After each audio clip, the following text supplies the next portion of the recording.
बिस्मिल्लाहिर्रहमानिर्रहीम अस्सलाम वालेकुम। मेरा नाम है नवीद शेख और आप देख रहे हैं मेरा यूट्यूब चैनल। पाकिस्तान में जैसे जैसे सर्दी बढ़ रही है, पाकिस्तान के मुल्की हालात उतने ही गर्म होते जा रहे हैं। सानिया सियालकोट हम सब के सामने है।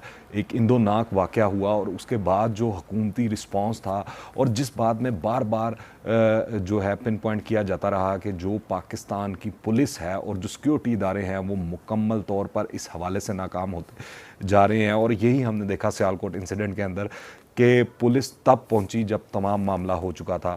अब जिस तरह कल रात से पुलिस ने गिरफ्तारियां करना शुरू की हैं, छापे मारना शुरू किए हैं, जो मुलविस लोग हैं उनको पकड़ना शुरू किया है, अगर यही काम वो जब ये मामला हो रहा था, जिस वक्त ये सारा कुछ सड़कों के ऊपर हो रहा था, हाईवे के ऊपर हो रहा था, अगर पुलिस बर वक्त वहाँ पर पहुँच कर मॉब को कंट्रोल कर लेती तो ये हादसा और सानिया ना पेश आता और पाकिस्तान की पूरी दुनिया के अंदर जग हज़ाई ना होती। पर हुआ क्या कि पंजाब पुलिस उसी तरह बेसुध सोती रही।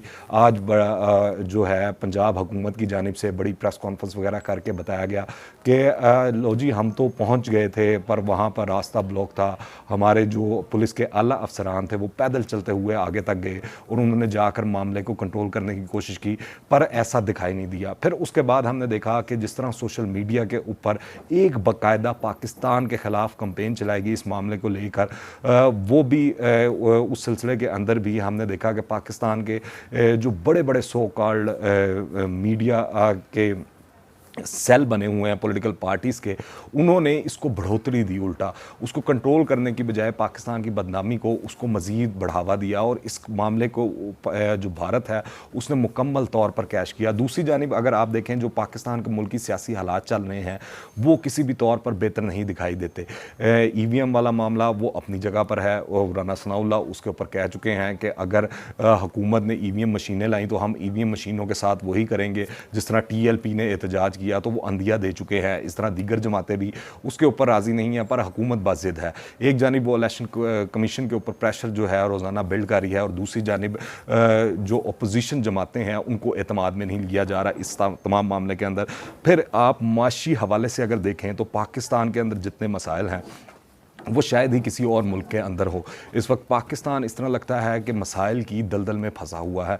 आज जो मुशीर ख़जाना है शौकत तरीन साहब, उन्होंने बड़ी अपनी तरफ से खुशखबरी सुनाई और बताया कि सऊदी अरब से हमें कर्ज़ा मिल गया और उसके ऊपर बड़े शादियाने बजाए जा रहे हैं कि हमारे पास अकाउंट में वो पैसे आ गए हैं, सारा कुछ हो गया है। पर वो जिन शराइत पर मिला है वो भी अगर ये कौम को बता दें तो बड़ी मेहरबानी होगी। वो भी अगर सूरत हाल बता दें कि पाकिस्तान क्यों IMF के हाथों या सऊदी अरेबिया हो, हमारा वो ब्रादर इस्लामी मुल्क है, मगर वो जिस तरह हम इस तरह लगा कि जो मुआहदा है उसके अंदर पाकिस्तान मुकम्मल तौर पर ब्लैकमेल हुआ है।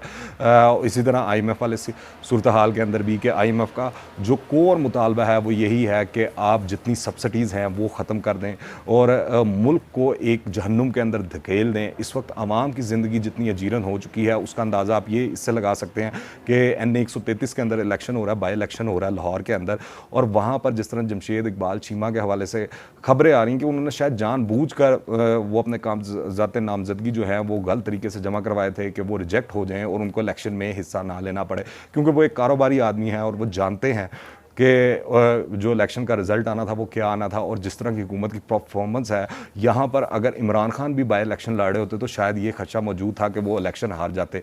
तो वो उसके अंदर उन्होंने बेहतरी यही समझी कि उनके कागजात नामजदगी रिजेक्ट हो जाएँ और उसके बाद उनको इलेक्शन ही ना लड़ना पड़े। तो ये सूरत हाल है ग्राउंड की। और इस तमाम मामले के अंदर जो कुछ हुकूमती वज़ीर हैं वो बज़िद हैं कि वो बिल्कुल ठीक है और हुकूमत ने दूध और शहद की नहरें बहा दी हैं यहाँ पर। हालाँकि हर चीज़ का रेट जो है ऊपर जाई जा रहा है। कैबिनेट इजलासों के अंदर भी इस चीज़ के ऊपर जोर दिया जाता है और बात की जाती है कि मीडिया जो है वो चीज़ें रिपोर्ट नहीं कर रहा जो उसको रिपोर्ट करनी चाहिए, कि जिन चीज़ों की कीमतें नीचे आ रही हैं वो नहीं बता रहा, बुरी चीज़ें ही खाली बता रहा है। सवाल ये है कि अगर इतनी ही बेहतरी आ रही है हुकूमत की जानिब से और आवाम इतना ही खुश है तो ज़रा एक दफ़ा फिर आवाम को आकर बता दें कि किन चीज़ों की कीमतें कम हुई हैं और किन चीज़ों की नहीं हुई, ताकि लोगों को भी क्लियर हो जाए। क्योंकि इस वक्त जो लोगों के लिए अपने खर्चे चलाना, ज़िंदगी गुजारना वो नामुमकिन हो चुका है और लॉ एंड ऑर्डर की सिचुएशन जो सानिया सियालकोट का जो वाक़या है उसने पोल खोल कर रख दिया है हुकूमत का। और जो उस्मान बुज़दार ने एक चलती हुई, जिस तरह आप कहते हैं ना कि एक गाड़ी चल रही होती है, उसका जो बेड़ा गर्क किया है, जो एक सिस्टम चल रहा होता है उसका जिस तरह बेड़ा गर्क किया है, उसके रिजल्ट अब हमको मिलना शुरू हो चुके हैं, मौसूल होना शुरू हो चुके हैं। पूरे पंजाब या पूरे पाकिस्तान के अंदर इस वक्त लॉ एंड ऑर्डर का सिचुएशन बनी हुई है, मसला है। क्राइम की रेशो पूरे मुल्क के अंदर बढ़ चुकी है। उसके अंदर एक सबसे बड़ी वजह बढ़ती हुई बेरोज़गारी और गुर्बत है, क्योंकि इमरान खान साहब ने जो 1 करोड़ नौकरियां देनी थी वो 2-2.5 करोड़ लोगों को बेरोज़गार कर चुके हैं। आप इस हवाले से क्या राय रखते हैं, नीचे कमेंट्स में लाजमी बताइएगा। और अगर आपने अभी तक इस चैनल को सब्सक्राइब नहीं किया तो इस चैनल को सब्सक्राइब कर लें। दुआ में याद रखिएगा। अंटिल द नेक्स्ट टाइम, अल्लाह हाफिज़।